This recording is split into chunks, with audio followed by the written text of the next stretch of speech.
Hello students, good morning all of you. आज मैं class 5 के लिए हिंदी लिटरेचर में चैप्टर 13 कुदरत की सीख कविता को पढ़ाने जा रही हूँ बच्चों। तो कुदरत की सीख जो कविता है, कुदरत का मतलब क्या होता है? कुदरत का मतलब होता है प्रकृति, ठीक है ना। तो प्रकृति जो होती है वो हमें क्या देती है, प्रकृति से हम क्या क्या सीख सकते हैं, वो हमें क्या सिखाती है। तो यहाँ आप पाठ परिचय में सबसे पहले ध्यान देंगे कि पाठ परिचय में क्या बताया जा रहा है कि क्या आप जानते हैं कि हम प्रकृति से बहुत कुछ सीख सकते हैं, जैसे हंसना, खुश रहना, धीरज रखना, ठीक है। तो इसके अलावा और भी बहुत कुछ है जो हम प्रकृति से सीख सकते हैं। तो जो इस कविता में बताया जा रहा है, तो सबसे पहले आपको ये जानना है कि कुदरत की सीख जो कविता है, इसको लिखने वाले कवि का नाम। तो कुदरत की सीख कविता को किसने लिखा है, इसके कवि का क्या नाम है? तो इसके कवि का नाम है योगेंद्र सिंह भाटी, ठीक है। योगेंद्र सिंह भाटी जो कवि हैं और उन्होंने कुदरत की सीख कविता को लिखा है। तो हम लोग कविता को शुरू करते हैं। यहाँ आप देख सकते हो क्या लिखा गया है। कुदरत की है सीख निराली, भरती अंतर में उजियाली, हरियाली कहती या हमको, मेरी तरह खुशी से दम को, सूरज चांद सितारे तारे, दमक रहे हैं खुशियाँ धारे। तो यहाँ प्रकृति की जो सीख होती है, प्रकृति हमको बहुत कुछ सिखाती है, हमें हमारे अंदर ज्ञान का प्रकाश देती है, ठीक है ना। हरियाली जो होती है, जो हमारा ये वातावरण है, हमारी जो ये धरती है, ये हरी भरी है। और जो सूरज चांद सितारे हैं, देखकर कैसा लग रहा है, जैसे वो खुशी से चमक रहे हैं, है ना। खुशी से बिल्कुल चमक रहे हैं। तो ये क्या है? सूरज चांद सितारे, हरियाली, पहाड़ पर्वत, नदी सागर, ये सब क्या है? ये सब हमारे प्रकृति की देन है, ठीक है ना। ये प्रकृति की देन है। जो हवा है, जो सूरज है, नदियाँ हैं, फूल हैं, इसको कौन है? ये इसको इंसान नहीं बनाते हैं।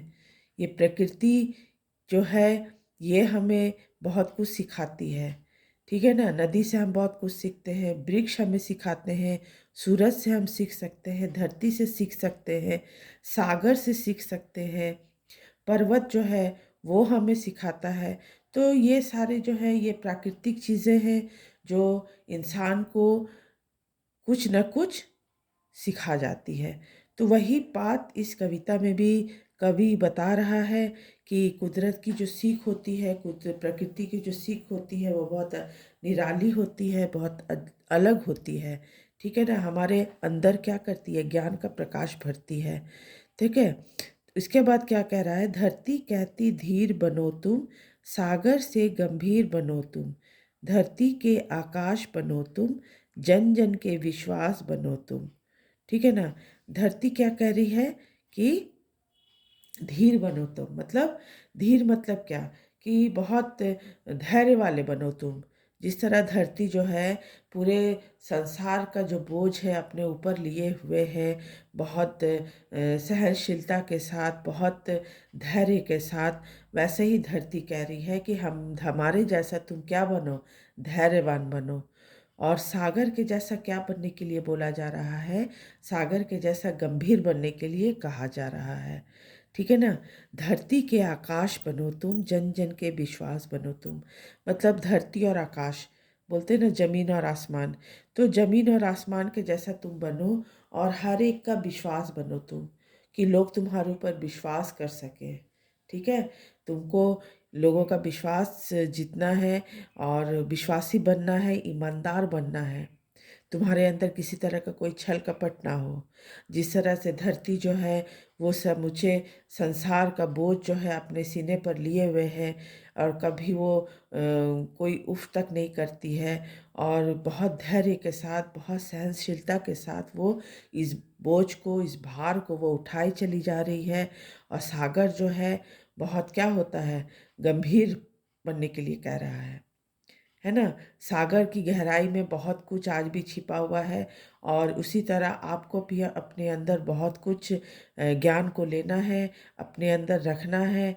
और ये सब सीख जो है हमें, ये प्राकृतिक जो चीज़ें हैं वो हमें देती हैं। फूल हमें क्या सिखाते हैं?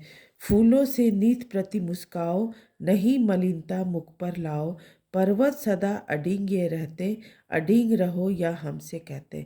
तो फूल जो होते हैं ना बच्चों, बहुत कोमल होते हैं। आप किसी बगीचे में अगर चले जाते हो, फूलों के बगीचे में चले जाते हो, चारों तरफ फूल है, रंग बिरंगे फूल हैं। आप फूलों को देखकर आपको क्या महसूस होता है? फूलों को देखकर आप बहुत, आपका मन जो है बहुत खुश हो जाता है, आपको बहुत अच्छा लगता है, आपके मन को बहुत शांति मिलती है। आप फूल को देखकर ऐसा लगता है कि जैसे वो मुस्कुरा रहे हैं। एक खिलता हुआ फूल देखकर कैसा महसूस होता है? जैसे कि खिला हुआ फूल देखकर ऐसा लगता है जैसे एकदम हंस रहे हो। तो फूल हमें हंसना सिखाते हैं, ठीक है ना। क्या कह रहा है कि मलिनता मतलब उदासी, उदासी अपने चेहरे पर मत लाओ, अपने चेहरे को हंसता हुआ मुस्कुराता हुआ बनाओ। फूल हमें यही सिखाते हैं कि दुख आपके अंदर जो भी है, आपको अपने चेहरे पर उसको प्रकट नहीं करना है। आपको अपने चेहरे पर उदासी बिल्कुल भी नहीं लानी है। आपको अपना चेहरा खिला हुआ बनाना, जैसे फूल खिला हुआ रहता है, उसी तरह आपको भी अपने चेहरे को खिला हुआ बनाना है। आपको अपने चेहरे पर मुस्कुराहट लानी है, हंसी लानी है, ताकि आपको हंसता हुआ देखकर सामने वाला भी क्या होगा, अगर उसके अंदर भी कोई दुख होगा तो वो भी दूर होगा, उसे भी आनंद आएगा, उसे भी हंसी आएगी, उसका भी चेहरा खिल जाएगा, ठीक है ना। तो फूल हमें मुस्कुराना सिखाते हैं। पर्वत क्या कहते हैं? पर्वत जैसे कि हिमालय पर्वत जो हमारे भारत के उत्तर में स्थित है, एक अटल सिपाही के जैसा खड़ा है। हमारे भारत देश की वो रक्षा करता है। चाहे जितना भी कुछ भी हो जाए, धरती इधर की उधर हो जाए, लेकिन वो अपनी जगह पर स्थिर खड़ा है। तो एक प्रहरी के जैसा वो एक रक्षक के रूप में खड़ा हुआ है। तो अडिग रहना मतलब अपने पथ पर आपको अडिग रहना है, एकदम खड़ा रहना है। आपको अपने पथ से विचलित नहीं होना, अपने पथ से हिलना नहीं है। चाहे आपके जीवन में कितनी भी समस्याएं, कितनी भी कठिनाइयां आए, आपको अपने पथ पर चलते चले जाना है, अपने लक्ष्य को पकड़ना है, उसे छोड़ना नहीं है। आपको हर परेशानियों को पार करते हुए अपने जीवन का जो पथ है, जीवन का जो रास्ता है, उस पर आपको चलना ही है, ठीक है। पर्वत हमें यही सिखाता है कि कितनी भी लाख मुसीबत आए, आपको अपने स्थान पर दृढ़ खड़े रहना है, बिल्कुल भी विचलित नहीं होना है। ये पर्वत हमें सिखाता है, ठीक है। नदियाँ क्या सिखाती हैं? नदियाँ आगे बढ़ती जाती, ठीक है। क्या बोला जा रहा है?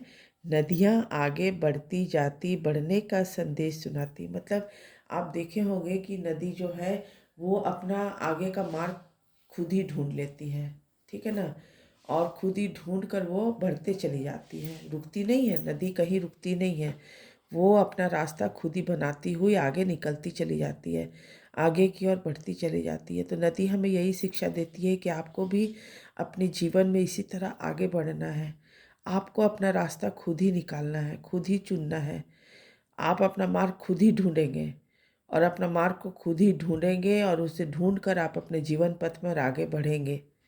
जिस तरह नदियाँ अपना मार्ग खुद ढूंढती हैं और आगे बढ़ती चली जाती हैं, उसी तरह वो हम इंसान को भी यही शिक्षा देती है कि हमें भी अपने जीवन का जो मार्ग है उसको आगे खुद ही ढूंढना है और आगे बढ़ जाना है।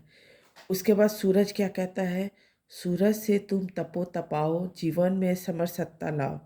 समरसत्ता का मतलब होता है संतुलन, ठीक है ना। सूरज के समान चमकने के लिए कहा जा रहा है।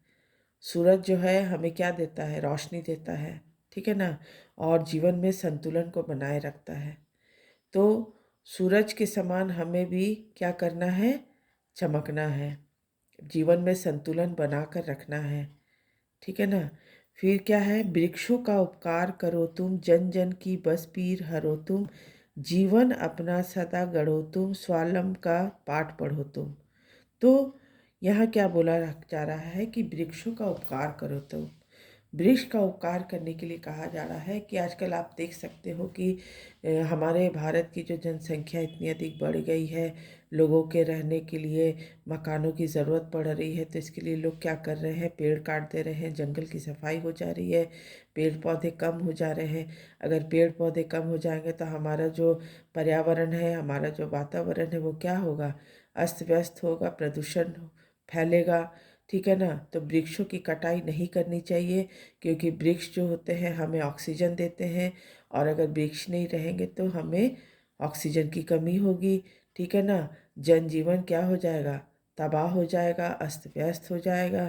तो इसीलिए कहा जाता है कि वृक्ष नहीं काटना चाहिए, तो वृक्ष का उपकार करना चाहिए।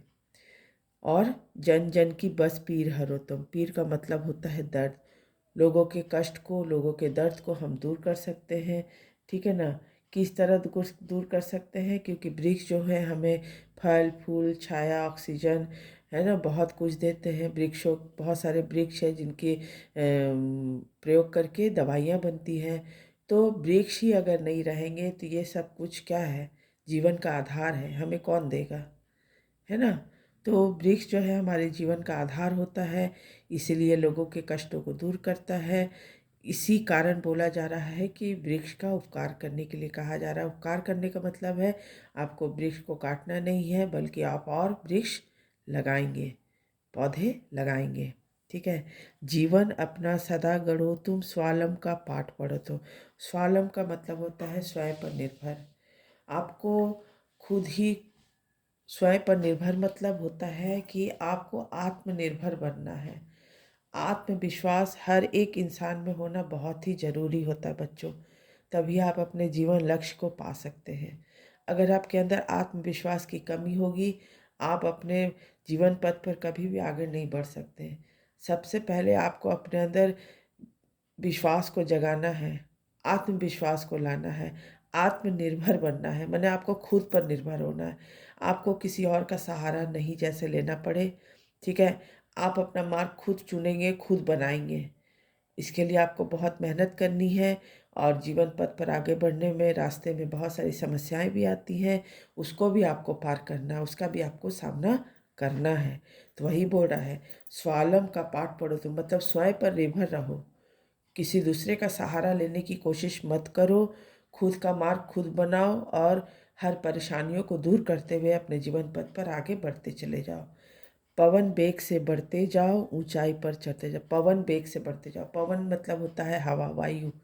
जब हवा चलती है तो अपने सामने के हर चीज़ को वो क्या करती है, उड़ाते हुए लेकर चली जाती है ना।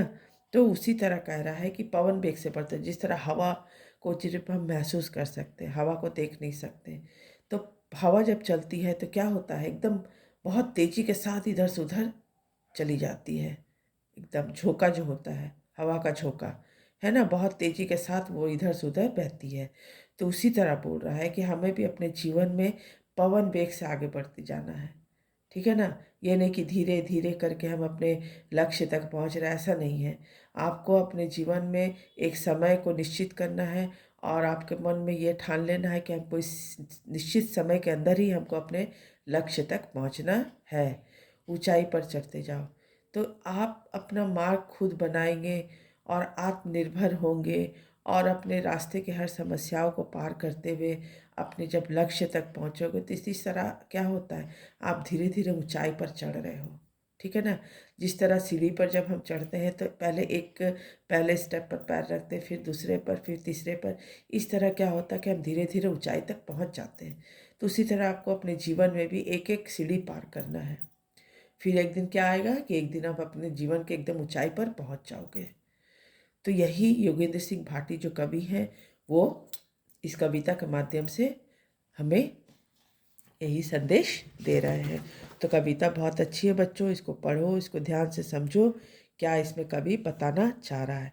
इसके आगे का जो भी वर्क है हम लोग आगे फिर करेंगे। Thank you.